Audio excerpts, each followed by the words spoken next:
देखो कितना विश्वास होता है भक्त को, कैसा वो श्रद्धावान होता है। एक राजकुमारी और दूसरी एक जमींदार की पुत्री, दोनों को मित्रता थी। एक दिन राजा के यहां भगवत प्रेमी महात्मा आए। वो संत सेवी राजा थे, महात्मा जन आते रहते थे और महात्माओं का कार्य ही होता है निरंतर अपने प्रभु की सेवा और सुमिरन में मगन रहना। सेवा सुमिरन ये बहुत बड़ी सामर्थ्य है। अगर हम हर समय सेवा और सुमिरन में रहे तो कभी कोई माया प्रपंच हमें परास्त नहीं कर सकता। जहां हम सेवा सुमिरन से अलग हुए वहीं माया का प्रभाव पड़ता है। भगवान का शालिग्राम स्वरूप उनके पास था, खूब भाव से सेवा कर रहे थे और नवीन अवस्था की कोमल हृदय वाली ये दोनों सखियां देख रही थी। इनके मन में आया ऐसे हम भी ठाकुर सेवा करेंगे। देखने से सुनने से हमारे हृदय में प्रभाव पड़ता है। गंदी बातें देखेंगे, गंदी बातें सुनेंगे, उसी का चिंतन होगा, हृदय गंदे आचरणों की प्रेरणा वाला बन जाएगा। अगर हम भागवतिक बातें सुनेंगे, भागवतिक दर्शन करेंगे तो भागवतिक चिंतन होगा, हृदय भागवतिक प्रेरणा वाला बन जाएगा। कई दिन संत भगवान रुके, रोज सेवा कीर्तन कथा, सरल हृदया। उन दोनों सखियों में बात आई कि चल करके संत भगवान से कहते हमको भी ठाकुर जी दीजिए। दोनों ने चरण पकड़कर प्रार्थना की, गुरुदेव हमारे हृदय में भी इच्छा हो रही कि हमें ठाकुर सेवा मिले। अब दोनों बच्चे ही थे। संत भगवान ने विचार किया सेवा पद्धति में बहुत सावधानी की आवश्यकता होती है। अभी ये बच्चे हैं, कहीं सेवा अपराध न बन जाए। सेवा अपराध भी होता है। उपासना में चलने वाले उपासक को सेवा अपराध और उप सेवा अपराध 32 ये 64, इन पर सावधान रहना चाहिए। ये गलती नहीं होनी चाहिए। जैसे आप ठाकुर सेवक हैं, अपने घर में सेवा विराजमान किए हुए हैं। आप जैसे आपको ठाकुर जी के दर्शन के लिए जाना है, जहां तक ठाकुर जी के दर्शन करने के लिए जाना है, हो सके तो पादुका न पहने, नंगे पैर दर्शन करने जाए। यदि आप में ऐसी सामर्थ्य नहीं है किसी कारण से, तो सीढ़ियों में पादुका नहीं पहनना चाहिए। जहां से मंदिर की सीढ़ियां हैं, पादुका उतारकर माथा रखकर सीढ़ी में फिर चढ़ना चाहिए। खड़ाओं या पादुका पहन करके श्री विग्रह के दर्शन करने के लिए जाने में फिर अपराध लगता है। अरे अपने मालिक के दर्शन करने जा रहे हैं, स्वामी के दर्शन करने जा रहे हैं, प्रभु के दर्शन करने जा रहे हैं, तो अपनी कुटिया से और मंदिर तक नंगे पैर जाना चाहिए। यह भावना रखनी चाहिए। भरत जी जा रहे हैं प्रभु के दर्शन करने के लिए, अयोध्या से पैदल ही चले थे, तो सुकुमार चरणारविंद तो बड़े बड़े फफोके छाले पड़ गए थे। वशिष्ठ जी ने देखा, सबने मिलकर भरत जी से कहा पालकी पे बैठ जाइए। तो उनका हाँ, मेरे प्रभु यहां नंगे पैर चले हैं और मैं पालकी पे बैठ जाऊं? उचित तो यह है कि अपने प्रभु के दर्शन के लिए मैं जा रहा हूं तो जहां जहां प्रभु के चरण पड़े वहां मेरा शीश पड़े, अर्थात सिर भर जाऊं। उचित समोरा सब ते सेवक धर्म कठोरा, यहां मैं सर के बल चल के जाऊं, पर असमर्थ हो। तो आप कह रहे हैं पैर में छाले पड़ गए, आप सवारी में बैठ जाइए, ऐसा नहीं हो सकता। तो अपने प्रभु के दर्शन करने के लिए जब जाए तो हो सके सामर्थ्य हो तो पादुका न पहने, कोई खड़ाऊं चप्पल जूता आदि ना पहने। अगर पहने हैं तो बस सीढ़ी तक ही पहन कर जाए, ऊपर सीढ़ियों की नहीं। इतने सुकुमार मत बनो, ये आग में जलाया जाएगा शरीर, ये गाड़ दिया जाएगा शरीर, इससे ज्यादा प्यार ना करो। अब इतना दृढ़ विश्वास कि ये बच्चे हैं, सेवा भाव कैसे पूर्ण कर पाएंगे? तो उन संत भगवान ने दोनों बच्चियों से कहा कल ठाकुर जी लाएंगे, हम आपको दे देंगे। तो गांव में घूमे तो आसपास गोले गोले से पत्थर मिले, पत्थर लाए 2 और कहा कि ये लो तुम्हारे ठाकुर जी हैं। दोनों को दिया। देखो गुरु वचनों पर और गुरु प्रदत्त सेवा वस्तु पर कितना भाव होना चाहिए। उन्होंने दृढ़ विश्वास किया कि मुझे भगवान गुरुदेव ने दिया, ये भगवान है मेरे। दोनों ने अपने हृदय से लगाया। अब एक जमींदार की पुत्री थी, एक राजकुमारी, स्वर्ण के सिंहासन में, और उनका नाम रखा शिलपिल्ले ठाकुर। सिल मतलब पत्थर, तो उनका तुम्हारे ठाकुर का नाम शिलपिल्ले गोविंद है। दोनों सिंहासन पर रखकर आराधना कर दी। भाव प्रतिपल बढ़ता गया, नाम निरंतर जप। गुरु प्रदत्त ठाकुर पर विशेष चमत्कार हृदय में प्रकट होता है यदि उन्हीं की नियमावली से चलो। अपने मन से बाजार से खरीद लाए, विराजमान किए हैं, कभी सेवा की कभी नहीं की, वो भी अच्छा है, कम से कम भागवतिक भाव तो है। लेकिन सिद्धि जो प्राप्त होती है वो गुरु कृपा से, गुरु प्रदत्त ठाकुर से। जैसे धन्ना जी को भांग के बट्टे में ठाकुर जी प्रकाशित हो गए, गुरु प्रदत्त।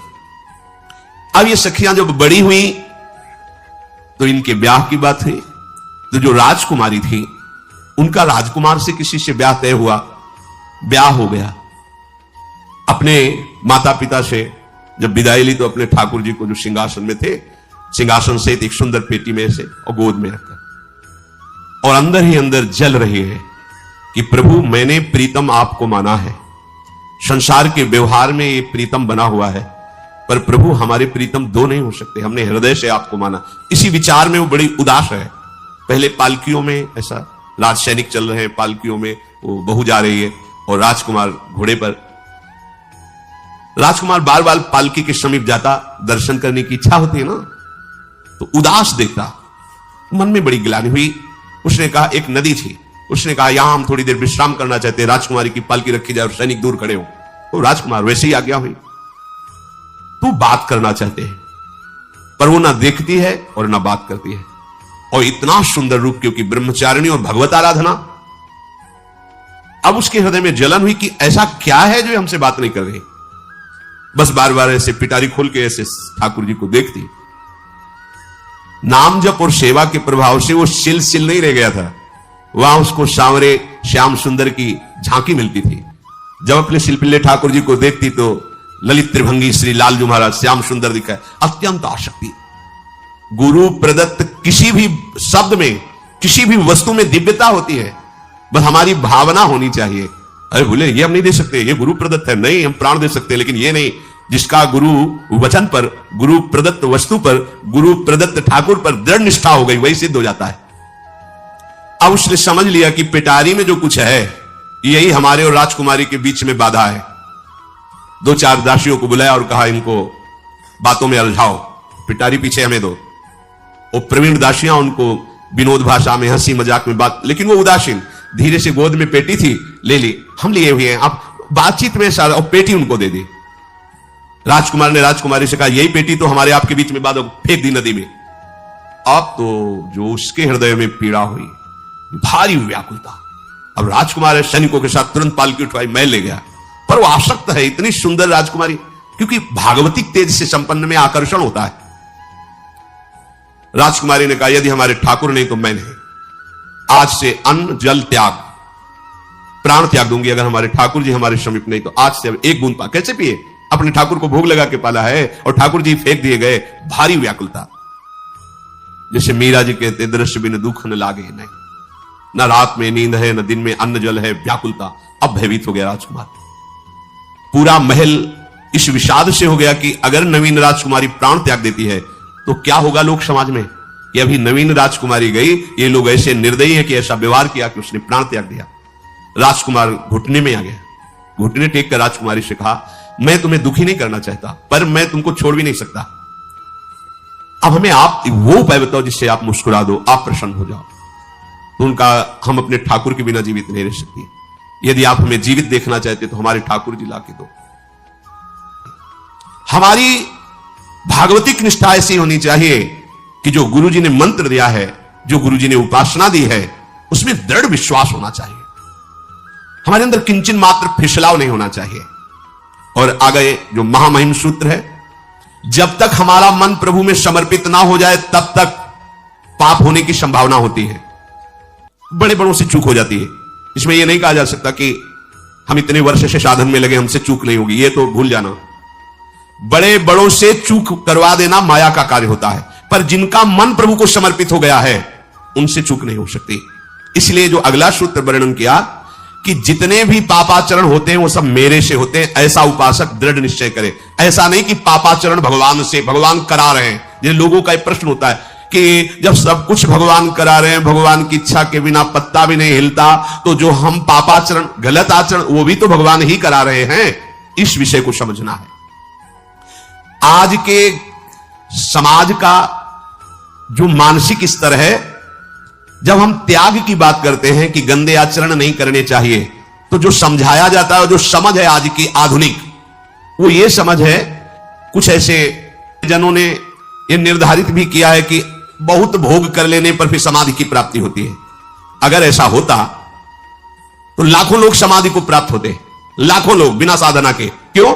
बचपन से लेकर के पूरे जीवन तक भोग ही भोग रहे, सब समाधि में पहुंच जाते। प्रायः सबके दिमाग में बात बैठी है कि अगर हम भोग ले तो हम मन को समझा सकते हैं, लेकिन आप बात अनुभव की समझ लीजिए कि आप भोगने के लिए जो ही गए तो मन के गुलाम बन करके गया, वो कभी तुम्हें मुक्त होने का अवसर नहीं देगा। जैसे हम भोजन कर लेते हैं तो लगता है कुछ नहीं, लेकिन 6 घंटे व्यतीत होते होते पर्चा बन जाएगा कि ये चीज फिर चाहिए खाने को।